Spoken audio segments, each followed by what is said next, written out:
गुन्हेगार निवडून आले तरीही जर ते गुन्हेगार असतील तर त्यांची जागा महानगरपालिका नसेल, ती जेलच असेल. गुन्हेगार निवडून आले तरीही जर ते गुन्हेगार असतील तर त्यांची जागा महानगरपालिका नसेल, ती जेलच असेल. की यांना उमेदवारी देण्याची आवश्यकता काय आहे? इतके 60 लाख पुणेकर आहेत, त्या 60 लाख पुणेकरांमध्ये अशीच माणसं का मिळाली, हाही प्रश्न आहे. खरं तर मला कधी कधी असं वाटतं की आपण एकीकडे सगळे म्हणतो गुन्हेगारी संपली पाहिजे, सगळ्यांच्या मनात आहे. अनेक वेळा तर मी भाषणं ऐकली आहेत की पुण्यातली कोयता गँग संपवा, पुण्यातली गुन्हेगारी संपवा, पुण्यातली गुन्हेगारी संपली नाही तर मी पोलीस आयुक्त तुमच्यावर कारवाई करीन.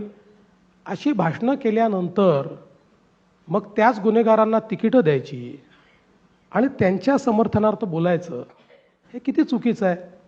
अतिशय मला असं वाटतं की हे पुणेकरांना बिलकुल आवडणार नाही. तुम्ही त्यातनं काही मार्ग काढा.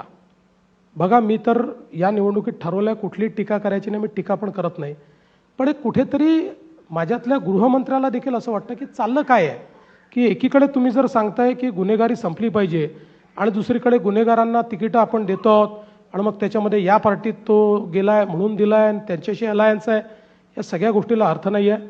मी तर असं म्हणेन की म्हणजे ही जी काही पद्धती आहे ना, तो एक गालिबचा शेर आहे की ता उम्र गालिब मैं यही भूल करता रहा, धूर चेहरे पर थी और आईना पोछता रहा. अशा पद्धतीचं हे आहे की आपण इकडे गुन्हेगारीवर बोलायचं आणि तिकडे गुन्हेगारांना तिकीटं द्यायची. मला असं वाटतं योग्य नाही आहे. गुन्हेगार निवडून आले तरीही जर ते गुन्हेगार असतील तर त्यांची जागा महानगरपालिका नसेल, ती जेलच असेल.